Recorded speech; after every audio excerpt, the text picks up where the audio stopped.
Welcome to From the Den podcast, providing Bears and NFL fans alike with compelling news, discussion, and debate. I'm your co-host Benjamin, joined alongside my dear friend and co-host Oren. Hey Benjamin, let's get right into it. As always, kickoff starts now. Do you think that Tarik Cohen's not even disappearance but lack of production last year was on the offensive line? Trubisky, Nagy, him. And do you think that the Bears will be able to fix what they did wrong last year and he'll play like his 2018 self, or do you think he'll regress even more, stay where he was last year?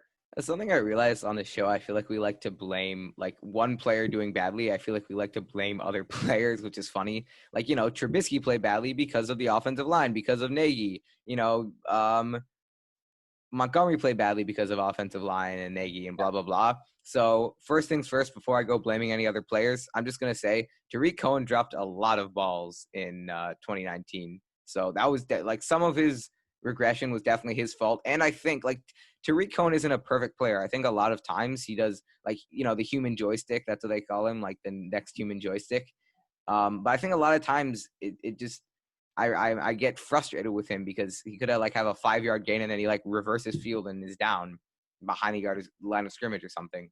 So there's definitely a lot to blame on him just in general as a player. He still has a lot of areas where he can improve. But of course, I'm going to blame some other players here about I don't think it's Trubisky's fault. I don't really see the connection there. But Nagy, like I just said earlier, that Nagy should have been implementing Cohen into their scheme better.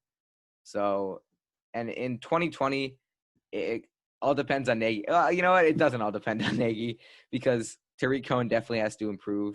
He has to catch the balls better. He has to, I'd love to see him juke out players, but not at the expense of 4 and 5 times he gets tackled behind the line of scrimmage. So he has to improve his own skill set, and complementing that, Nagy has to play to Tarik Cohen's strengths. And like you said, we always like to blame other people, and I'm not blaming other people. This is on Tarik Cohen. The offensive line obviously could have been better. Matt Nagy could have schemed for him better, and this and that. But I think that Tarik Cohen came into this year, and he came in this really fancy car and said, "We're going to win the Super Bowl." Yeah, he was cocky. That got the fans cocky too. Yeah, so. and at the end of the year, I think at the Super Bowl, he was at the Super Bowl, and they said, "How are you going to be better? How are you going to be to your 2018 self?" In the Bears, and he said, "Work hard." We got cocky, and we didn't work hard. Well, yeah, but what team that does badly? You ask them, and they're like, "No, I'm gonna just play the same as I did last year." So I don't like. Of course, he said work hard. I get it, but even when we go to the interview with Ted Larson, he said that a big reason that the Bears didn't do well is because they should have worked harder. Mm-hmm. Going back to an episode before, and I think that it goes to show that the Bears didn't work very hard. And they were cocky. And I think this especially goes for Tarik Cohen, who is he's a good player, but I feel like he could be considered one of the leaders of the team, one of the people that fans recognize. And when you have someone who, in the city of Chicago, someone who's so popular, he's like an underdog story. He's short, but he's successful. Everyone wants him to be great. He's fun. And just everyone seeing how he's doing, it gets the city excited. And everyone around him wants to rally around him. And they felt like, we're so good, we're going to win the Super Bowl, we don't need to work hard. And I think that a sense of, especially for him, a sense of working hard went away. And then once the season started, you saw them not do well. And then once their confidence was so high, it just suddenly got so low. It was so high, you don't want to be that, you want to be around in the middle. But there was never a middle point for Tarik Cohen. Either high, and then it went low. And it felt like his drops and everything, it felt like everything came back together. It felt like he kept going out of bounds over and over out of bounds. Yeah, that's what I was saying about, he wouldn't. Out of bounds. And even if you look sometimes in the Rams game, he seemed like sometimes would fall down. Just go and just fall down.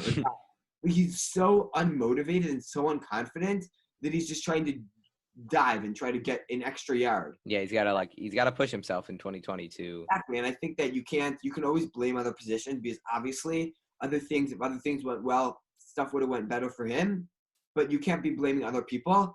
And I think that even though my opinion is that the Bears need to utilize him less so that he's more successful, in a sense, maybe his stats won't be as successful, but he'll have a bigger impact on the team and help the team more. I think that he will improve in 2020 because Matt Nagy doesn't agree with my opinion. And I think Matt Nagy thinks, I obviously don't know. I've never talked to Matt Nagy. but I think that Matt Nagy believes that they need to utilize him more than they did in 2019. And I think that his harder work and his self-confidence in the middle will be able to elevate his game. Well, I mean, another question is that, like, a lot of analysts, you look at, like, is there a correlation between the Bears' 2019 decline and Tarik Cohen not being involved in the offense? I think it's interesting now that I look back on it.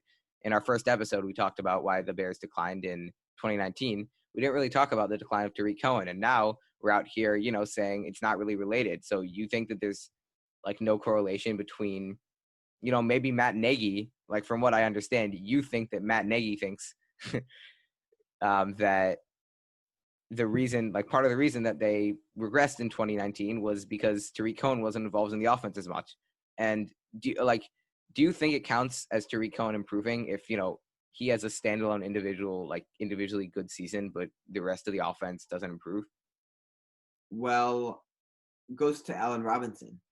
Allen Robinson this year had a great season, but all the offense declined a lot. Mm-hmm. That's nothing away from Allen Robinson. Allen Robinson had a great season.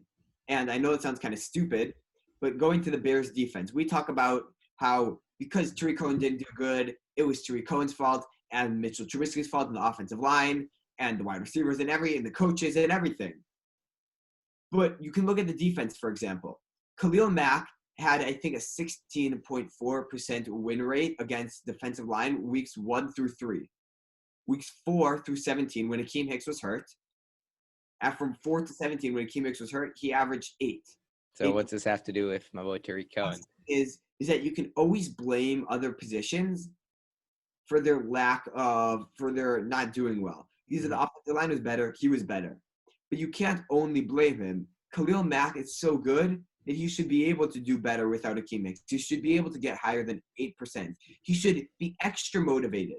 Tarik Cohen, having a bad offensive line and the coach is not going for him, should have an extra motivation. Instead of feeling so low confidence and saying, oh, I just need to gain this extra yard or I'm going to run out of bounds, you should be saying, I want to gain this extra yard. I want the coaches to want to scheme for me better. Yeah, it's a terrible attitude to blame, other positions for you're doing badly, even though that's what we've been doing on this show for a while. But also, we can't speak for Nagy, we can't speak for Tarik Cohen. So of course, this is all just theorizing, and maybe Tarik Cohen has been very humbled by this experience. Yeah, and it just goes back to what we were saying about earlier about David Montgomery, is that even though we were blaming the offensive line, not him, I believe that it was the offensive line's fault. I believe that David Montgomery was fully not able to. But still, it's not a good outlook to, like, if I'm David Montgomery, I'm not going to be blaming the offensive line because that's not going to help you at all. Like, every player has to have the outlook that everything was their own fault. Exactly, but it's like blaming the refs. Like, you can't do anything about blaming the refs as like a team, or like it just seems petty. It's a petty way to blame other people, and you got to take responsibility. I think that Dave Montgomery should be blaming the offensive line, but I'm saying as a fan, right? Exactly. I think that it was the offensive line's fault. Mm-hmm. Now, obviously, Tarik Cohen, like I said earlier, would have done better with a great offensive line, a great quarterback, great coach, but he didn't have that, and he should have been extra motivated to work with what he had. As a leader, he should have been extra motivated to take this team on his shoulders and elevate them and make them better than what they were with Tarik Cohen not taking them on their shoulders. If you enjoyed this episode of From the Den, please remember to subscribe, comment, and like this video. Or, if you're a Packers fan, remember to dislike and leave a nasty comment. Click the links on the screen to access additional content.